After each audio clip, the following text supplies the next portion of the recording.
everyone, and thanks for joining us. I'm Brittany Falkers here with meteorologist Joe Ranieri. Joe, we've been dodging some rain showers. We've had some pretty nice sunny spots, though, today. But now we're starting to see those kind of severe weather move in along the central and southern part of Willamette Valley. And there's a chance, Brittany, we could be seeing some thunderstorms out there here in the next couple of hours throughout the metro area. So keep that in mind if you're going to be out and about. As we look at where the really intense rainfall is, it's through parts of Salem and through parts of Lynn and Lane County. If you'll be traveling over the mountain passes, you are going to be seeing some heavy showers, and there's also a chance to see some very windy conditions with these cells, as well as some the potential of some severe weather. When I mean severe weather, lightning strikes, which we have been seeing, as you can see, much of the eastern side of the state, and a little bit of some hail as well. So this is what we're going to be basically looking at the rest of your afternoon and the early part of the evening.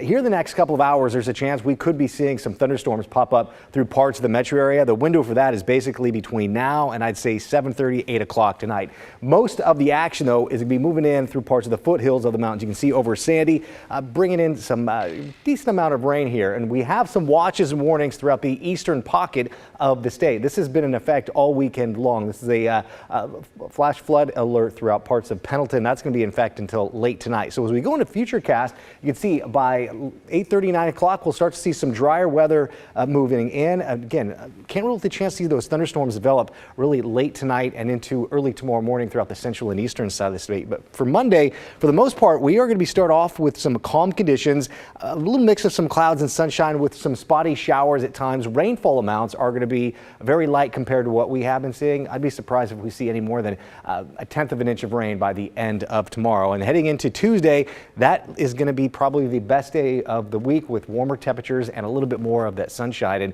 coming up in my detailed forecast, Britt, I'll talk more about why we haven't quite seen that really warm stretch of spring weather just yet. All right, I'm very curious about that, so thanks so much, Joe. We want to turn to our top story tonight. Experts laying out what's next in the pandemic. In the last 2 months, we have seen the coronavirus on another surge, but it appears that surge is at or near its end. The latest forecast for Oregon is out. Tim Gordon took a closer look and found out that the report has us on track to max out.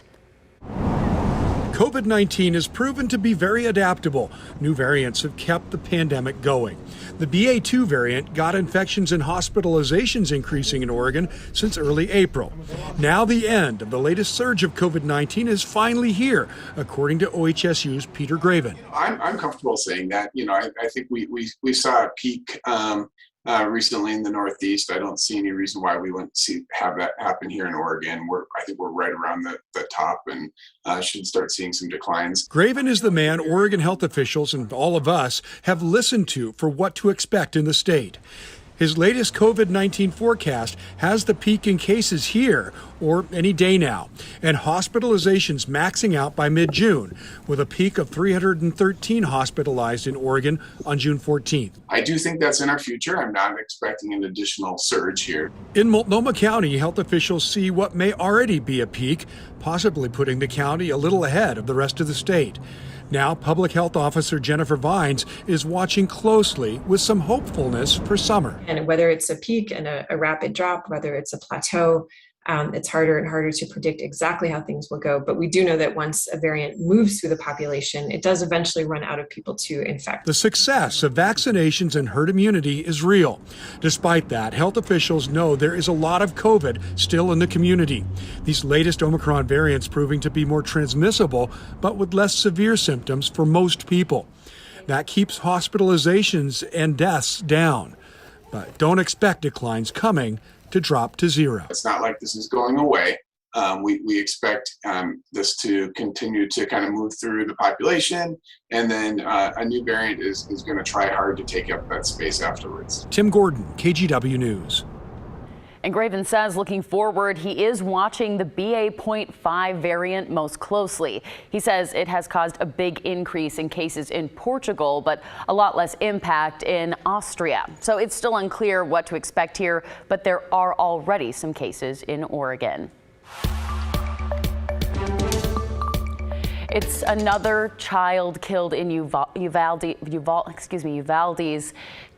tragedy buried today. More groups are calling for stricter gun control in the U.S. Four bishop chairmen from the U.S. Conference of Catholic Bishops sent a letter to Congress. Also, some of Texas's biggest Republican donors and self-proclaimed gun enthusiasts signed a letter in the Dallas News. It calls for more background checks, red flag laws, and raising the gun purchase age to 21. Meanwhile, 10-year-old Alithia Ramirez was buried, and there was a visitation and rosary for 9-year-old Eliana Garcia.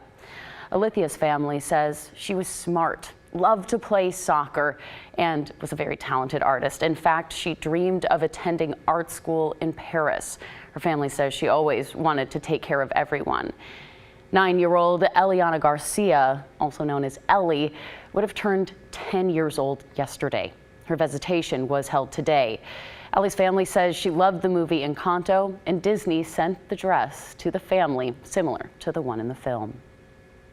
You know, finding a moment of peace in the midst of a tragedy. That's the mission of Canine Comfort Dog Ministry. 2 teams of canines and their handlers deployed immediately after the school shooting. Vanessa Croy has that story. They have the power to console without even saying a word. It is amazing to watch the dogs work and just provide comfort with warm fur.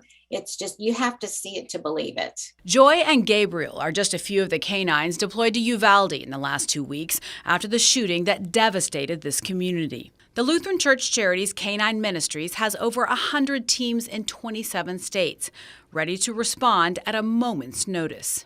We mobilize as quickly as we can to go into comfort. Each dog starts their training at 8 weeks old, and after 2,000 hours, the canines are ready to respond.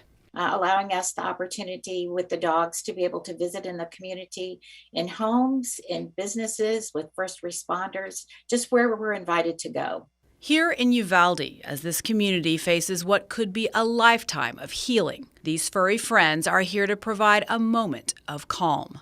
It is difficult, but to see the smiles on people's faces, we know that the dogs are doing their job. Even if it's just tears and smiles, we know that their hearts have been touched. They touch ours as well. And so we share the tears and we share those quiet smiles together.